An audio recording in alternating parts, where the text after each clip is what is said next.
So in the previous video, we have seen the different types of prototypes, and in this video, we shall now be moving on to different kinds of tests that can be performed. So a test is a tool that is used to measure either the conformance with requirement or conformance with the guidelines for a good design, or to identify the design problems, or to learn how easy is the system learning, and then to retain how to retain learning over time, and then speed of task completion, speed of need fulfillment, the error rates, and the subjective user requirements. A test is usually formal. It is created and applied intentionally with a purpose. It is usually based upon some kind of criteria, an understanding of what a good result would be. A test is usually comprised of one or more elements such as observation, comparison, listening, and measure. So, what do we mean by observation? Most tests include some form of observation. It may be like watching the user performance tasks, or an evaluator or inspector reviewing or evaluating the aspects of the system. So, similarly, comparison. The interface could be compared with standards or guidelines or the usability requirements. It may also be compared to the evaluator's knowledge and experience concerning the qualities of good interface. Then comes listening. The user is often asked to provide comments or opinions concerning the usability of the interface. So, evaluators often make similar statements. Listening may be informal, such as being a response to a question, or may be more formal, collected from listening to some audio or video recording. Responses may also be gathered indirectly by reading responses to some questionnaires. Followed by measures. So, measures may be taken to ascertain how well the interface complies with the usability requirements. Quantitative values such as time to complete a task or the number of errors are then collected. Thus, several testing techniques at varying levels of sophistication and cost are available to exercise the system. These techniques include guidelines, standard reviews, some heuristic evaluations, cognitive walkthroughs, think aloud evaluations, usability tests, classic experiments, and focus groups.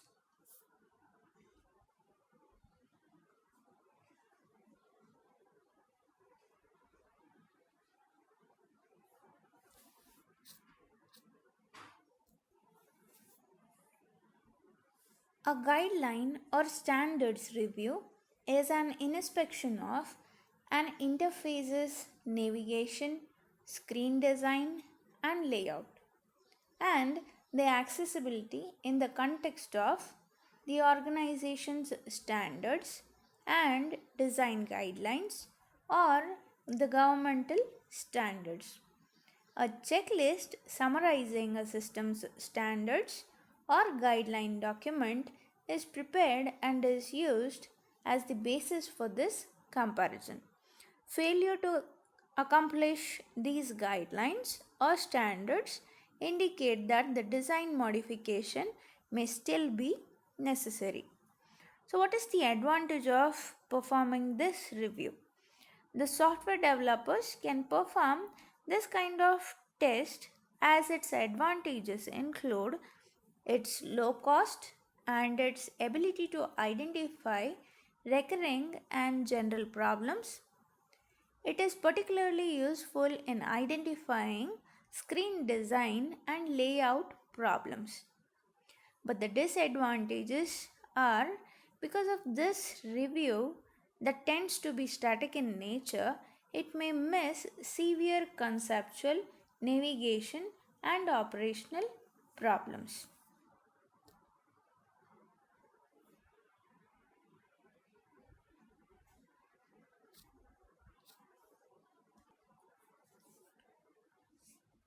So, what is heuristic evaluation? Heuristic evaluation is a detailed evaluation of a system by interface design specialist to identify the problems.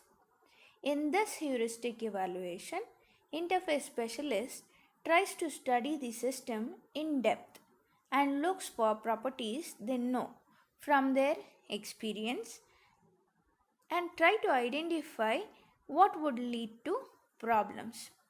The interface is then judged for its compliance with recognized usability principles, the heuristics, and then these evaluations are also referred to as inspections and expert reviews. The advantages of performing heuristic evaluation is it is relatively easy to do and its cost is fairly low. It does not waste the user's valuable time. It also can identify many usability problems.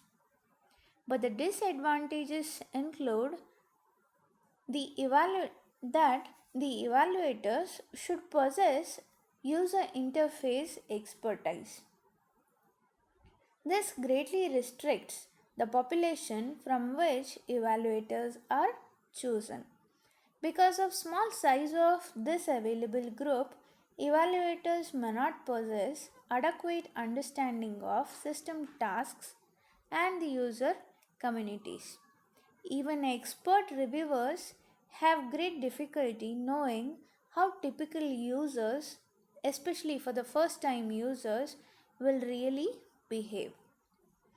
With this method of evaluation, it is difficult to identify deeper design problems, including system wide structural problems, missing exits, and missing interface elements or features. It is also difficult to identify the most important problems among these documents. Finally, this method does not provide any systematic way to generate solutions to the problems that are left uncovered. So, therefore, it is suggested that the optimum expert group size to satisfactorily perform a heuristic evaluation is to be fixed to either 3 to 5 people. It is found that different evaluators tend to find different problems, and one person will never be able to find the number of usability problems that several people will. So, ideally, evaluators should be similar with the project situation, possess a long term relationship with developing organization, and possesses expertise in human computer interface design.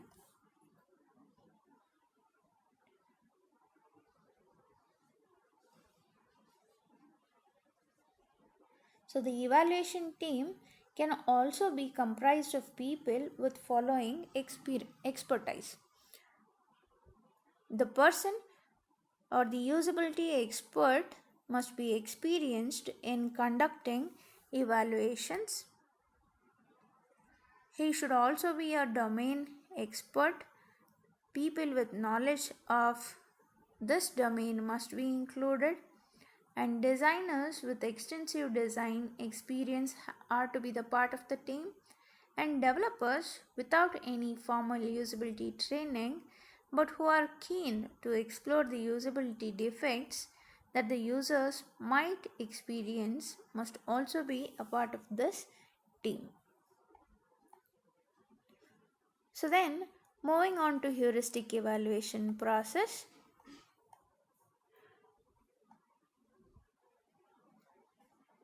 In case of heuristic evaluation process, we try to select 3 to 5 evaluators as previously mentioned, and ideally the evaluators should be familiar with the project situation and possess a long-term relationship with the developing organization.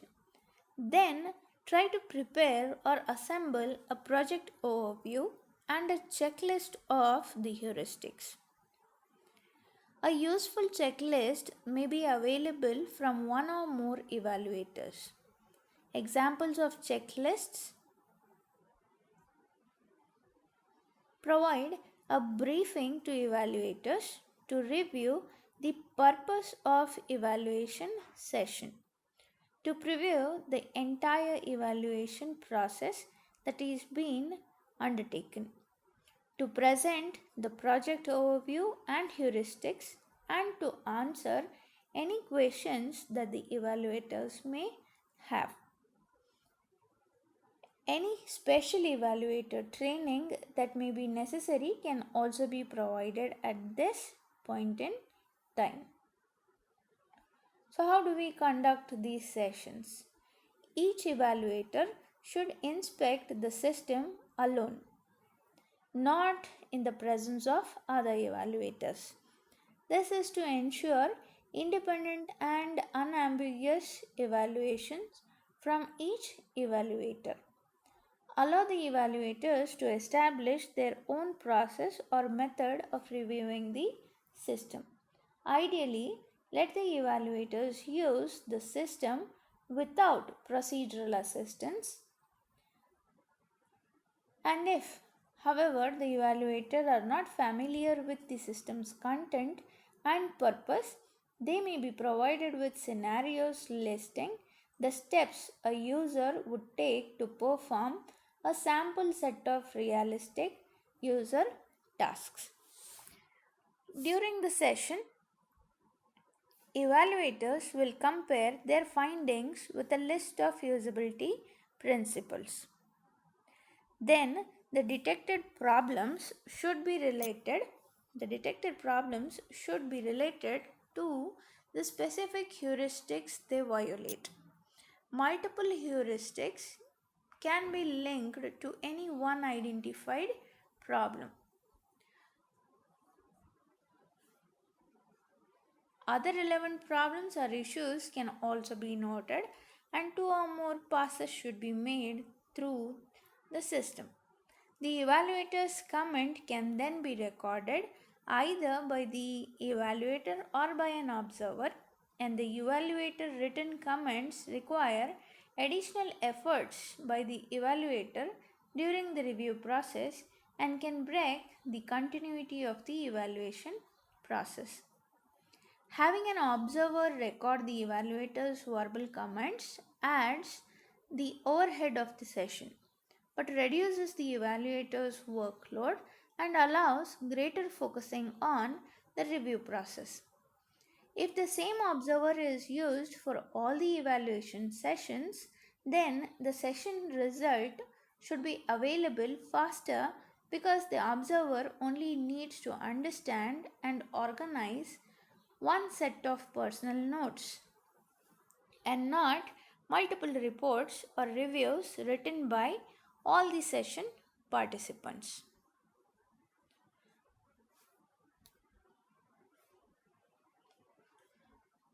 The observer may answer questions and provide hints to the evaluators as necessary. The evaluators not familiar with the system's content will occasionally need some advice, and also precious time will not be wasted by the evaluators struggle with the interface mechanics. the observer's comments should be restricted to the situation where evaluator is clearly confused or in trouble. So once the session is completed, all the evaluators and observers' notes have to be compiled, holding a debriefing session, no more than 2 hours in length. Include all observers and the design team members and have each evaluator present the problems detected and the heuristics each violated, and then try to assemble a composite list of usability problems. Then discuss the design suggestions for improving the problematic aspect of the system.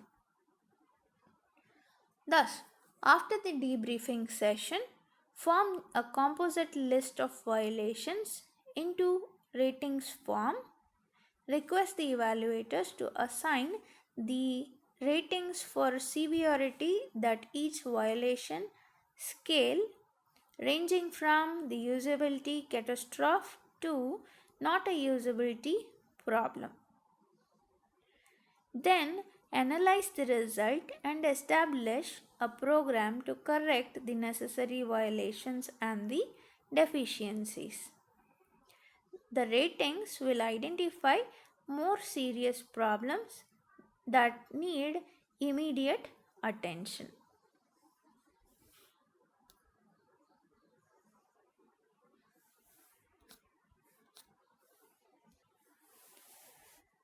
Therefore, heuristic evaluations are useful in identifying many usability problems and should be part of testing.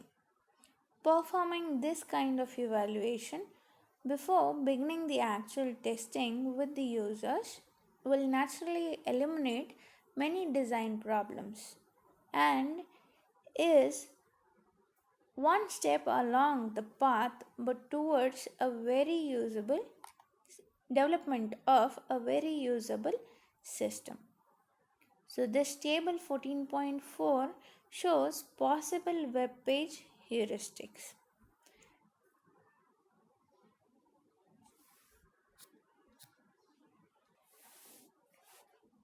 We now move on to cognitive walkthroughs.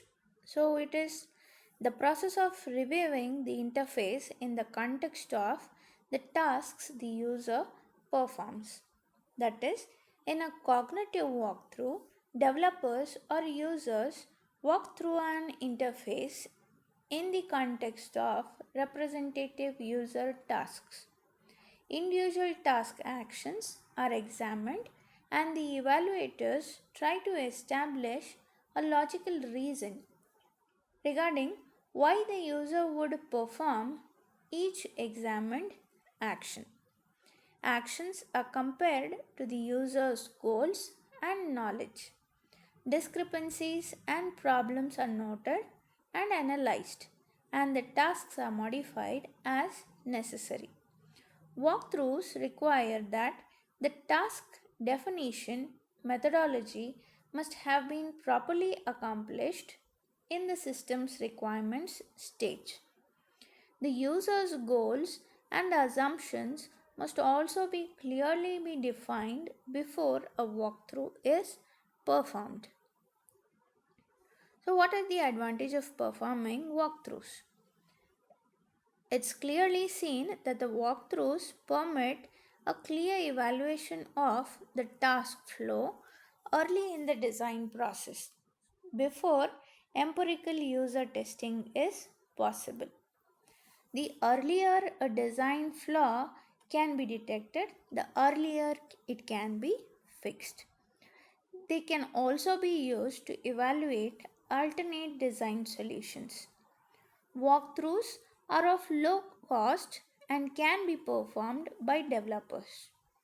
They are also more structured than heuristic evaluation, being less likely to suffer from subjective because of emphasis on user tasks, and walkthroughs are very useful for assessing exploratory learning first time use of a system without formal training.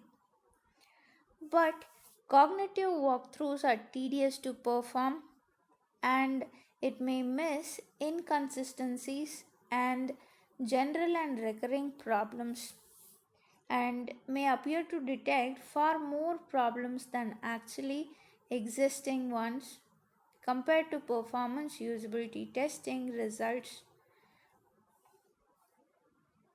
Like heuristic evaluations, walkthroughs appear to be most useful in identifying issues to evaluate in the usability test. Therefore, it is needed to conduct a walkthrough. The needed to conduct the walkthrough are the general description of the proposed system users and what relevant knowledge they possess, a specific description of one or more core or representative tasks to be performed, and a listing of correct actions required to complete each of these tasks. The walkthrough should review several core or representative tasks across a range of functions and then start with a simple task to get the brain flow. Do not get bogged down looking for solutions to problems. Avoid detailed screen designs. They often inhibit assessment of a big picture and try to limit this session to a maximum of 60 to 90 minutes. How are Think Aloud evaluations performed? So, in Think Aloud evaluation, users perform specific tasks while thinking aloud. The objective is to get the user to talk continuously. All comments are recorded, so all thoughts are captured and subtle points are not missed when analysis occurs. The advantage of performing this kind of evaluation is it utilizes actual representative tasks. It provides valuable insights into why the user does things because the users are continuously explaining what they are doing and concentration and focus on the task is how is the concentration and focus on a task improved. But the disadvantage of this think aloud evaluation is it may tend to be difficult to get all people to think because some may find the process distracting and very unnatural. The thought processes may also increase the task performance time and reduce the number of errors that would occur in a normal working environment. Talking while working may also be an exhaustive process than simply working. So, the guidelines suggest that you try to develop a core or representative task scenarios or scenarios of proposed tasks of particular concern and try to limit this evaluation session to a maximum of 60 to 90 minutes.